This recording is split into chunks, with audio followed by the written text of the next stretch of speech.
Өдрийн мэнд хүргэе үзэгчтэй. Эмэгтэйчүүдийн цаг нэвтрүүлгийн маань шинэ дугаар үзэгч та бүхэнд студиэд шууд хүрэхэд бэлэн болоод байна. За бид өнөөдрийнхөө зочны хоймортой. За зочноо танилцуулахаас өмнө та бүхэнд нэгэн сонирхолтой юм хэлээ. За тун удахгүй хэдхэн хоногийн дараа шинэ жил болох гэж байгаа. За энэхүү шинэ жилдээ болох хугацаа ойртох тусам ялангуяа эмэгтэйчүүд маань бол маш ихээр догдолж одоо шинэ жилийн гоёлын даашин за юу ямар хувц өмсөх вэ гэж одоохондоо магадгүй зарим нь сонголтоо хийгээгүй. За сонголтоо хийсэн бол зарим нэг нь бол одоогоор сэтгэл нь сайхан тавьширсан байгаа.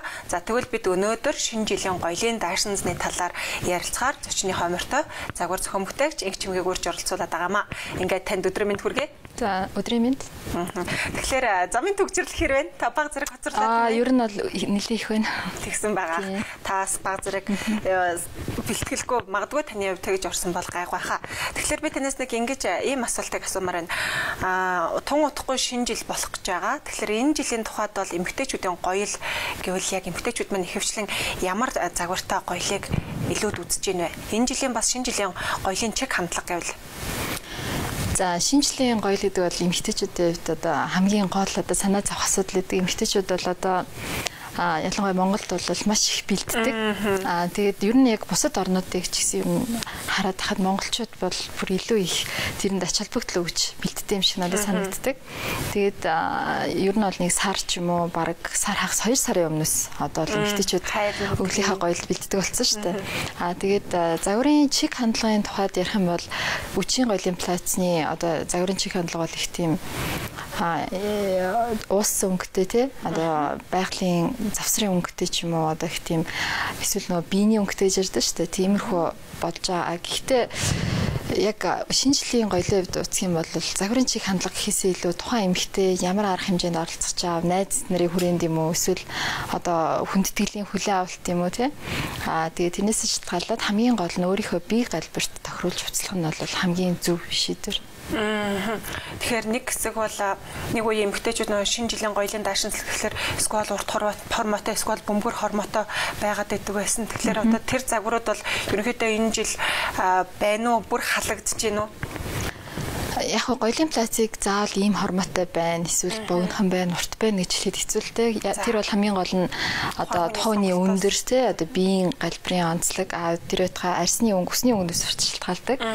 Тийм болохоор одоо чинь нам хавтар те биетэй хүүхнүүд бол урт плац л ер нь их тохиромжгүй байдаг л да. Тийм учраас тэд бол хөрхөн бие тодтож өгсөн богинохон коктейл дресс ч юм уу те. Тиймэрхүү плац юмсэл их тохиромжтой байдаг. Ерөнхийдөө бол өндөр хүүхнүүд бол урт даашинзыг бас сонгох зүйтэй. Гэхдээ тэр бол бас л яг нөө ямар арга хэмжээнд явахаас шалтгаална тий. Өнгөний хувилбарын хувьд ч гэсэн бас яг тэр явах чагаа арга хэмжээнийхээ дагуу бас яг өөрийнхөө бусад тэр аксессуар тий одоо үс арсны өнгнөөс бодол шууд шалтгаална. Та түрүүн ярьцлагын хайханд хэлжсэн энэ жилийн даашинзны өнгөний тухайд бол завсрын байгалийн өнгөтэй байна гэд хэлжсэн тийм ээ. Тэгээд дөнгөж сая болохоор бас тухайн өмсөж байгаа даашинзандаа тохируулаад таны өсний өнгөөс ямар байхаа тэргээ зохицуулбал илүү зохимжтой сайхан харагдана гэж тэгж байна. Тэгэхээр байгалийн тийм завсрын өнгөтэй даашинзан дээр эмэгтэйчүүд маань магадгүй одоо тун утахгүй шинэ жил ингээд эхнээсээ болоод эхэлж байна тийм ээ. Тэгэхээр шинэ жилдээ орох гэж байгаа эмэгтэйчүүдийн тухайд бол өснийхөө өнгөийг одоо ихэвчлэн ямар байвал яаж бодвол ямар өнгөөр бодвол илүү зохимжтой вэ? Тэрийг бол бас шууд ингэж хийх бас хэцүүтэй тий. Яа гэвэл өсний өнгө ямар ч хийж болно. Ер нь бол гэхдээ ер нь яг нөгөө бие арьс одоо юундаа тохируулаад одоо монголчууд ч ерөөхдөө бор арьстай. Тэгэхээр бас миний хувьд бол их тийм тас хар ч юм уу тий өнгөнүүд айгүй тийм хүнд харагддаг. Ялангуяа Үчийн гоёлын даашинз дээр хар ус бол их тийм улаан ч юм уу тий их тийм тод өнгөн дээр л зогцсон нөхөөс ер нь бол их тийм хүнд харагддаг л да. Тэгэхээр ер нь бол баг зэргийн тийм цайвар бор шаргал үстэй байх нь бол бас эмэгтэйний их тийм зөөлөн харагдулдаг. Гэхдээ бол бас их тийм Аз төрхтэй хувцсны хуваалт 1 км ч юм уу тий эрсдэс тийм их одоо унсан амирсан биш бол яг хар шуушуулах үстэй хад бас л гоё харагддаг. Энэ бол бас л яг хувь хүний өөрийнх нь онцлогоос шалтгаална. Тийм тэгээд та түрүүн бас хэлжсэн ерөн шинэ жилдээ бүсгүүчүүд маань 1-2 сарын өмнөөс бэлдээд эхэлдэг болсон байна гэдэг чинь тэгэхээр нэгэнт бэлдээд эхэлсэн юм чинь мэрэгжлийн бас загвар зохион бүтээгч нарт хандаад тийм ээ зөвлөгөө авбал тухайн одоо үдштэй илүү сайхан бэлдэж илүү сайхан төгс байж орж чадах бүр боломжтой бүрдэх юм байна л да. Тийм би түрүү хэлсэнтэй эмэгтэйчүүд маань одоо жил ирэх тусам улмал одоо наанаас одоо гоёлоо бэлдэн. Манайх бол жишээ нь 2 сарын өмнөөс юм уу бүр заримдаа 9 сараас хүртэл эмэгтэйчүүд нөгөө цагт тулаад ирэхээр захиалга аягүй их болчдөг учраас тэрийг мэдээд бүр эртнээс 50 захиалдаг болсон байгаа. Тэгээд бараг 9 сараас ахуулаад л одоо шинэ жилийн плацнда хийж эхэлсэн.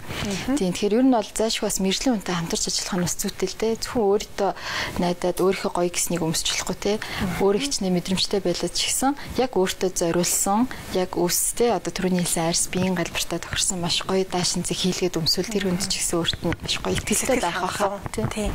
Тэгээд бас би ингэж сонсч байсан юм байна. Энэ жилийн тухайд ерөнхийдөө үдшийн одоо шинэ жилийн гоёлдоо өмсч болох үст тийм ээ. Дараа нь ямар нэг арга хэмжээнд бас давхар нөгөө даашин заа өмсч болох үст ашиглахаар тийм коктейл дресс тийм ээ тийм даашинзнуудыг их хөвчлэн бүсгүүчүүд илүү сонгож байна. Өмнө нь бол зөвхөн шинэ жилийн 365 хоногийн нэг өдөр л зориулж хувцас өмсдөгсэн бол одоо дараа нөгөө нэг өдөр өмслээд дараа нь дахиад нөгөөх өөр бас арга хэмжээнд өмсч болохоос тийм даашинзнуудыг нэлээд сонгож ийн гэсэн зүйлийг сонсч ирсэн байна. Тий, яг үнэлтэй эмэгтэйчүүд угсаа яг тэрэн дэх санаа зовдөг тий маш их одоо мөнгө ч юм уу зараад нэг л өдөр өмсөн гэдэг бол бас харамсалтай тий тэр бас захиад өмсмөр байдаг. Тэгэхээр бид нар бол тэр хэрэглэгч нартаа зориулаад одоо мэдээж коктейл дрессийг бол шинэ жилээр бусад бүх хором яслал тий одоо хүлээ алтанд бол өмсөх боломжтой.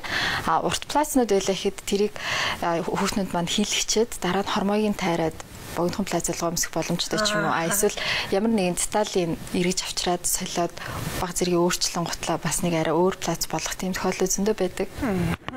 За тэгэхээр та бүтээрээ ярьцлагын дундуур бас сэтгүүлч маань нэмэлт мэдээлэл үзэгчтэй хүргэх зорилгоор за таны мэдхүй эрүүл мэнд гоо сайхны мэдээллийг бэлтгэн хүргэдэг. Тэгэхээр өнөөдөр сэтгүүлч маань та бүхэн толон нийт үзэгчд маань ямар мэдээлэл бэлтгэсэн байна тийм ээ? Тэрийг хамтдаа хүлээн авч үзээд үзэгчтэй студидтэй эргээд уулзцаая.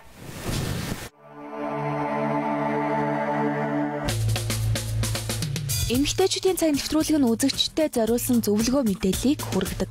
Энэ удаагийн эмэгтэйчүүдийн цаг нэвтрүүлгээр сэтгэлгээний өөрчлөлтийн талаарх мэдээлэл хүргэе. Ямар нэгэн зүйлийн талаар тогтсон сэтгэлгээ төлөвлөгөө заавал байх ёстой гэсэн хууль байхгүй. Сэтгэлгээ гэдэг нь цаг үетэйгээ нийцэж, өөрчлөгдөн шинжлэгдэж байдаг. Ямар ч нэгэн хөгжийн хэрээр сэтгэлгээ өөрчлөгдөн, түүний хэрээр хүн өөрийгөө өөрчилж байх нь зүйтэй. Хоцрогдмол хуучирсан үзэл бодлоо гэж зарим нөхцөлд цоо шин хандлага илэрхийлж байх нь чухал. Сэтгэлгээний цар хүрээг нэмэгдүүлэх жор гэж байхгүй ч илүү ихийг төрүүлж мэдсэн хүн бусаасаа мэдээлэл сайтай байдаг. Юм үзэж нүд тайлах нь цаад утгаараа эдгээр зүйлүүдтэй агуулга нэг юм. За гоо сайхны мэдээллийг хүргэлээ. Тэгэхээр түрүүн та бүтээрээ ярьцлага үргэлжлүүлээ. Ерөнхийдөө бол биений өнгөтэй даашинз бас одоо суулаа өнгөнүүдийн айл нэгэнд орно шүү дээ тийм ээ. Тэгэхээр биений өнгөтэй даашинзууд юу нэг эмэгтэй хүн юу хэрэг сайхан зохимжтой гэдэг юм бэ? Ер нь бол өөрөө их гоё өнгөлдөө. Тэгээ тэрийг хамгийн гол нь загвараас шалтгаална. Яг тухайн хүний биедээ тэр ер нь одоо яг захиалгаар хувцсий чи хамгийн гол тэр давуу тал нь бол тухайн хүний нөгөө биеийн галбирын онцлог талуудыг маш гоё тодтогч өгөөд дутагдaltaй талуудыг нууж өгдөгөрөл онцлог. Дэлгүүрт байгаа бэлэн пластик бол хүн тэгээ шууд авахаас ураар байдгүй. Тэгэхээр бид нар захиалагч нартайгаа ярьж байгаа тийм энэ хэсгийг бол ингээ тэр хэсгийн тийгээд ерөөхдөө бол маш сайн зүсчсний үндсэн дээр хийдэг. Тэгэхээр биений өнгийн даашин зэг бол яг тэр загвар ер нь биений өнгө гэдэг чинь өөрөөс материалын хувьд бол маш олон төрлийн материал байгаа шүү дээ. Тэгэхээр ямар материалыг ашиглах уу, хаана ямар цэтал хуваалтуудыг оруулж өгөх үү гэдэг тэрнээс бол маш их шалтгаална. Ер нь бол яг тийм завсрын өнгийн хувцснууд чинь эмэгтэй хүнийг их гоё өндөр одоо тийм түүхлэн төр чинь бол их урт үлтэй харагдуулдаг шүү дээ. Тэгэхээр бол эмэгтэйчүүд маань дандаа л тийм улаан юм уу хар шинжил гэхээр л их тийм тод өнгөнүүд их сонирхтолтой номин ногоон цэнхэр гээд тэгэхээр ер нь бол бас тийм гоё зөөлхөн өнгөнүүдийг бас хэрэглүүл их гоё ялдам эмэгтэйлэг тухах тийм ээ. Тэгэд ер нь хүний нөгөө зан чанар характер яг нөгөө хувцалтаар тухайн хүн хэр ширүүн хайштай эсвэл дүлгөөхөн намуухан ч гэдэг юм уу тийм байна. Тэрнээс нь яг хувцалтаас нь харахад яг тухайн хүний зан характер танигддаг гэдэг тийм ээ. Тэр ч утгаараа шинэ жилийн гоёлын даашин зэг хүртэл яаж сонгож байгаагаар нь тухайн хүнийг бол таних бас боломжтой байдаг болов уу? Боломжтой. Хувцас бол өөрөө одоо нийгмийн тал гэж ярьдаг. Бас хувь хүнийг те хамгийн анхны мэдээллийг өгдөг гол хэрэглэгдэхүүн шүү дээ. Тэгэхээр яг хувцалтаас нь шалтгаалаад энэ хүн шүү дөө одоо хэр одоо шууд те үгээ хэлдэг эсвэл их тийм эмгтээлэг үү гэдгийг бол шууд харах боломжтой. Ер нь эмгтэй хүн өөрөө хэр их тийм хувирах чадвар сайтай гэдэг юм ээ. Зарим хүүхнүүд би нэг ийм юмыг асуумаар байна л да. Зарим хүүхнүүд яг өөрийнхөө анхал яг нэг даруухан хувцалдаг бол ерөөсөө өөрийнхөө стил имижийг сольж чаддгүй тийм ээ. Яг тэрэндээ л гэдэг. Би энэс өөрөөр ингээд хувирч чадахгүй тийм ээ. Би ерөөсөө өөртөө өөрчлөлт хийж чадаагүй гэдэг ингээд ярьдаг, чаддгүй гэдэг. Зарим хүүхнүүдийн хувьд бол өөртөө айгүйх ингээд өөрчлөлт шинжилгээ хийгддэг. Ер нь эмэгтэй хүмүүс өөртөө хэр их өөрчлөлтөө хийж явах ёстой. Тэгээ дээрэс нь эмэгтэй хүн ер нь хувирахад хэр тийм сайн материал сайтай хүмүүс байна. Эмэгтэй хүн чинь угаасаа байглаас эрэгтэй хүнийг бодвол хуримтгаа штэ. Тийм учраас эрэгтэй хүмүүсийг болол их тийм загварын ч гэсэн эрэгтэй хүмүүсийн их тийм доктортой байдаг. Эмэгтэй хүний ер нь загварын шийдлүүд маш их хуурчдаг. Тэр нь бол яг л нөө байглаас заяасан тэр онцлогтой холбоотой хүүсийн. Тэр эмэгтэй хүн бол өөрөө л хүсэхгүй байгаа болохоос хэрвээ хүсэх юм бол яаж өөрчлөгдөх бүрэн боломжтой. Тэгээ ерөнхийдөө бол яг эмэгтэйчүүд бол нэг 25-аас 30 наснд бол яг өөрийнх нь үндсэн стилийн бүрлэн тогтдог. Тэрнээс өмнө бол маш их эрэл хайгуул хийж тэ зөрөгтэй бас шийдлүүдийг өөртөө туршиж авах хэрэгтэй. Ер нь бол өөрчлөлтийг хийх тийм зоригтой байх хэрэгтэй гэж би боддог. Үргэлж өөрийгөө бас шинжилээд тэр хэрээр бас амьдралын хэв маяг бас өөрчлөгдөв байх л та. Тийм. Тэгэхээр нэг удахгүй гоё л наадам маань болох гэж байна тийм ээ. Тэгэхээр танаас сургуулийн хувьд бас энэ наадамд бэлдэж байгаах. Энээс өмнө бас танах чинь өөрсдөө урлах эрдмийн бас загварыг танилцуулдаг тийм ээ. Тийм манайх анх удаа Монголд Улаанбаатарын загварын 7 хоног зохион байгуулсан. Одоо бол зохиогдоод маш олон жил болж энэ хүмүүсүүд мэддэг болцсон. Ер нь аливаа улс орнд яг хөгжөлтэй тийм хотууд бол өөрийн гэсэн загварын 7 хоног одоо Хонконг тий одоо Парис, Нью-Йорк, Лондон гэл дандаа загварын 7 хоног дээдэг. Тэр утгаараа Улаанбаатар Fashion Week-ийг манайх одоо анхaalж зохион байгуулж ирсэн.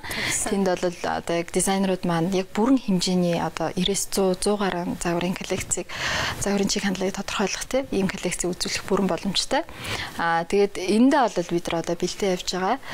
Тэгээд одоо бол бид нар ерөнхийдөө их тийм нөгөө шинжлэлийн захиалга тэгээд хамгийн гол нь ерөнхийдөө оны сүүлүүд чинь хамтлаг дуучид маань их өөрийн гэсэн нөгөө нэг концертуудад тавьдаг одоо яг үеэлтэй их бидний хувьд бол хамгийн завгүй захиалгаас гадна тэгээд саяхан одоо дуурийн дуучин Уянгагийн тоглолтын хувцсыг бид нар хийлээ. Тэгээд Кивигийн одоо Ойнбери бас тий хийсэн. Тэгээд ерөнхийдөө их л завгүй энэ. Тэгээд бид нар ер нь загварын 7 хоногт бол маш их бэлтэж байгаа. Хэдийгээр үлээ? Загварын 7 хоногийн 5-ыг бид нараас гаргаагүй байна л да. Ерөнхийдөө он гаргаад л хийн тий. Энэ чинь загварын 7 хоног чинь хэддэг жилдээ болж байгаа бол энэ чинь бас нэлээд үзэгчдийг хүсэн хүлээдэг тийм наадам болоод хүлээн зөвшөөрөгдсөн тийм наадам байгаа. Тийм тэгэхээр энэ жилийн чиг хандлага одоо урлах эрдмийн загварын 7 хоногоос шалтгаалаад ерөнхий бас нэг нийт үзэгчид ялангуяа эмэгтэйчүүд байна өөрсдийн загварыг бас тодорхойлох тийм хандлага бас хэдийнд бүрдсэн байгаа. Тэр ч утгаараа энэ жилийн танахаас толиулах загварыг ямар тийшээ хэлбэсэн ямар хандлагатай байх юм болоо? За загварын ерөнхий 7 хоногт орох дизайнерууд бол одоо манайхаас те дизайнерууд оролцдог. Тэгээд хүмүүсээс их буруу ойлгодог л та зөвхөн манай одоо урлах эрдмийн GZ товчны дизайнерууд оролцдог гэж бас ойлгодог. Тэрэнд бол үнэхээр чанарын шаардлага хангаад те одоо 90-100 гаруй хувц хийх те боломжтой. Тэр нь бол үнэхээр яг өндөр түвшинд хийгдсэн те ямар ч хамаагүй биш. Тийм дизайнерын бүтээл гаргасан байл бид нар бол загварын 7 хоногт бол хамтарч ажиллахад бол бэлэн байна. Ер нь бол бас оролцдог л та манад том үйлдвэрүүд бол бас оролцож исэн, хуваарай дизайнерууд оролцож исэн, манай төгсөгчд маань өөрсдөө салоноо байгуулад бас оролцож исэн. Тэрийг бол жил ирэх тусам улмал өргөн хүрээтэй зохион байгуулах тийм одоо зорилго тавьж байгаа. Ер нь дизайнеруудын бүтээлийн хувьд гэх юм бол дизайнер болгон өөрийн гэсэн стилтэй, хэв маягтай одоо гадуур хувцс одоо гоёлын плац өдөр тутмын хувцс гээл те. Тэгэхээр тэрийг бол одоо яг ийм байна гэж хэлэхэд бол боломжгүй л те. Яа гэвэл тэрийг бол хүн яг очиод тэрийг үзэх хэрэгтэй те, мэдрэх хэрэгтэй. Тэр ч бас нэлээд хүсэн хүлээдэг тэм 7 хоног болдог шүү. Тэгэхээр танахны хувьд ер нь гадагшаага хүрээгээ тэлж байгаа байдал хэр байна. Нэг үе бодвол манай загвар зохион бүтээгчид бас нэлээдгүй гадны тэмээ тэмцээ уралдаанд бас нэлээд оролцдог болсон. Бас тэдний бүтээсэн бүтээлүүч гэсэн гадны зах зээл дээр бол нэлээд үнэлэгддэг болчиход байгаа. Тэгэхээр энэ жилийн тухайд ямар байх юм бол? Ер нь бол манай одоо уулах эрдмийн дээд сургууль тэгээд загварын товчин GZ загварын товчны гол өрөө бол эх орондоо тий одоо ажиллаж амьдарцгаая эх орныхоо үйлдвэрлэлийг дэмжицгээе хамгийн гол нь гадагшаага гэж зорхосоо илүү хамгийн гол нь одоо эх орондоо үйлдвэрлэл хөгжүүлж чадах юм бол манай загварын ертөнц ер нь бусад дизайны бүх салбарууд хөгжих бол бүрэн боломжтой. Тэгэхээр яг ер нь бол тэмцээнүүд зөндөө оролцдог л доо. Тэмцээнд оролцдог, урилгаар одоо загвар үзүүлдэг. Би ч гэсэн өөрөө зөндөө бас тэмцээнүүдэд оролцож исэн. Манай дизайнерууд бас амжилттай оролцож исэн. Гэхдээ тэрийг бол бид нар тийм их чухал авч үзтгүүлтэй. Ер нь бол яг эндээ эхлээд байр суурьтай болоод хүмүүстэй хэрэглэгчтэй болоод Монголын дизайны ертөнц ийм байх ёстой гэсэн ерөнхий одоо суурийг тавьсны үндсэн дээрээс шууд цаашаага тий гадагшаага гарах тэр гарцаал бодох хэрэгтэй гэж би боддог. Тэгэхээр та түн сайхан хэлж байна. Эхлээд дотоодынхаа зах зээлд хүлээн зөвшөөрөгдөнө гэж юм тийм ээ өөрсдийн гэсэн бүх хэрэглэгчтэй бол хувцас гэдэг маань өөрөө маш өргөн зах зээлтэй тэгээд байнга үргэлж шинжлэгдэж идэг, эрэлт хэрэгцээнд байнга өсөн нэмэгдэж идэг тийм зах зээл байгаа. Тэгэхээр яг одоогийн танаа өнгөрсөн хугацаанд яг бэлтгэсэн та нарын зорилтондоо ер нь хэр их хүрч ийн гэж бодож байна. Маш том зорилт тавьсан байгаа. Тэгээд энийхээ тийм ээ их суурийг ер нь хэр сайн тавьсан гэж танаа дүгнэдэг юм бол.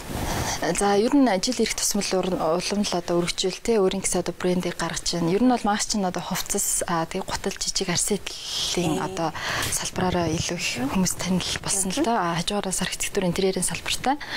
Тэгээд ер нь бол хүмүүс их таньж мэддэг болсон. Тэгээд Монголынхаа одоо хүрээнд нөгөө үйлдвэрлэлийг дэмжсэн тийм үзэсгэлэн худалдаануудад бол маш их өргөн хүрээтэйгээр аль болох идэвхтэй хамрагддаг. Тэр одоо ажиллагааны бас үндсэн дээрээс хүмүүс бас нэлээд таньж мэддэг болсон. Өөрийн гэсэн үйлчлүүлэгчтэй болсон. Тэгээд ялангуяа тэр цүнх одоо арсэдл дээр бас бид тэр өөрийн гэсэн одоо брендийг гаргаад удаагүй байна. Тийм тэгэхээр ер нь бол монголчууд маань ер нь сүүлийн үед бол их тийм нэг өөрийнхөө те дизайнер ер нь яагаад гэвэл одоо яг нэг хуваараа тэгж яг өөртөө зориулсан юм бүтээл хийх нэгдэг чинь одоо яг юниктэй хэзээ ч давтагдахгүй яг өөртөө тохирсон гэдэг утгаараа илүү үнэтэй байх хэвээр. Тэгэхээр дандаа л нэг гадны бүтээл рүү те хушуудаг гэсэн бол одоо сүүлийн үед эргээд ойлгоод те үндснийхээ бүтээгдэхүүнийг одоо маш их сонирхож те одоо худалдаж авдаг болсон байна л да. Тэр бол одоо маш бахархуу шүү дээ. Та нарын ажлыг бас хэр үр дүнтэй явж байгааг нэг илэрхийлж гэсэн үг. Тий. Та түн сайхан хэлж чинь яг хүн өөртөө тийм ээ зориулж ганц бүтээлийг хийдэн гэдэг бол цор ганцтай тэр чинь дахин давтагдчихгүй гэдэг. Хэдийгээр тэр нь маш сайхан даваа тал хэрнээ хүн үндснийхээ үйлдвэрлэлийг авъя, үндэсний Монгол одоо дизайнерын уралсан бүтээлийг авъя гэхлээр зарим тал дээр импортоор орж ирж байгаа хувцастай харьцуулахад үнийн хувьд нэлээд өндөр үнэтэй байдаг. Жижиг эдлэж тэр гэлтэхгүй за тэгээд хувцас гэл ингээ яхахлаар нэлээд өндөр үнэтэй байгаад идэг. Тэгэд Монголд үйлдвэрлэж яагаад юм үнэтэй идэх юм бэ гэсэн зүйлийг бас зарим хэрэглэгч тавьдаг. Энэ тал дээр та ямар барь суурьтай байдаг вэ? Тий. Ерөнхийдөө бол үн гэдэг бол яг харьцангуй ойлголттой. Заавал Монголд хийж байгаа учраас тэр хамгийн хямдхан байх албагүй. Яа тэгэл Монголд ч ерөөхдөө үйлдвэрлэл их бага хөгжсөн.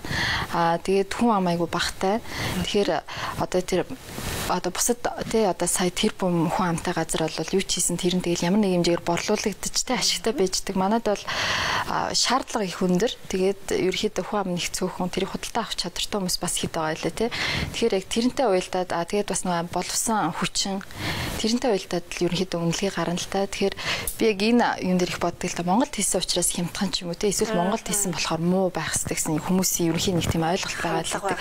Тий одоо чинь гутал хийсэн чинь айгүй гоё гутал гээд би авсан чинь Итали гутал гэсэн чинь Монголд хийсэн байх юм гээл айгүй харамсаал те. Тэгээ би тэрийг ерөөсөө ойлгодгүй. Үнэхээр яг тийм Итали чанартай юм шиг харагдаж чадчихаа байх хүн тэрүүгээр уламл бахархах хэрэгтэй те.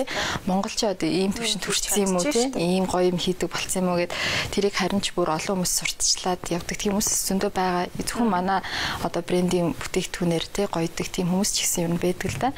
Тэгэхээр ер нь бол үнэлгээ гэдэг бол айгүй хэцүүлтэй. Заавал үнэхээр яг чанартай гоё бүтээл байсан мэл тэр ямар ч үнэтэйсэн хүн худалдаж авах те.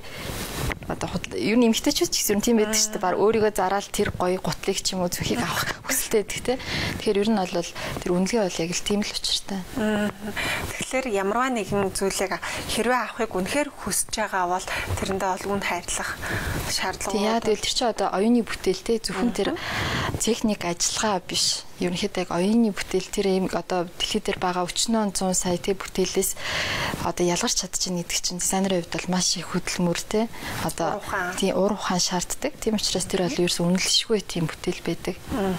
Тийм та их сайхан хэллээ. Тэгээ надад бас яг надад өгн бодол ч юм байдаг байхгүй юу? Яагаад Монгол гэж яг тэгэд ялангуяа гутал арьсан бүтээгдэхүүний тухайд бол Монголд одоо түүхийд нь манад байгаад байна. Тэгээд ингээд түүхийд гаднаас аваагүй хэрнээ дотоосдоо ингээд бэлэн бүтээгдэхүүн байсаар яагаад тийм үнэтэй байдаг юм болоо гэсэн бодол бол нуулгүй хэлэхэд бол байдаг шүү. Тийм. Тэгэхээр яг энэ жилийн загвар зохион бүтээгч гэдэг бол байнга үргэлж шинийг санаачилж эрэлхийлж идэг хүн тийм ээ. Тэгэхээр та бүхэн ярьцлага дуусах төгчийн тэгэхээр ярьцлагын төгсгөл би яг тань руу чиглэсэн нэг асуултыг асуумаар байна.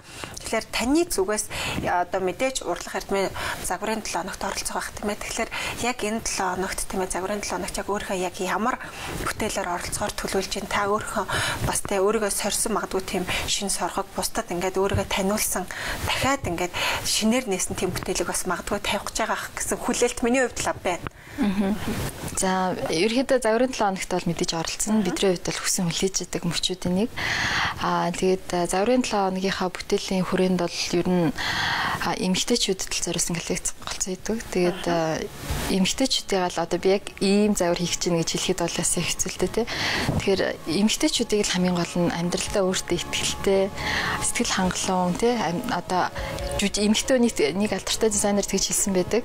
Одоо эмэгтэй хүн гэдэг бол одоо яг жүжиг амьдрал гэдэг жүжиг тоглож байгаа тий. Тэгээд дизайнер хүний үүрэг нь бол тэр жүжигтэй итгэлтэй тоглуулахад бол одоо тий гол зорилго нь оршно гэх. Тэгэхээр яг л тэр одоо зорилгын дагуу эмэгтэй хүнийг маш гоё итгэлтэй харагдуулах үднээс л загваруудаа хийндэ. Ажиллаж өөрийгөө сорж ийн.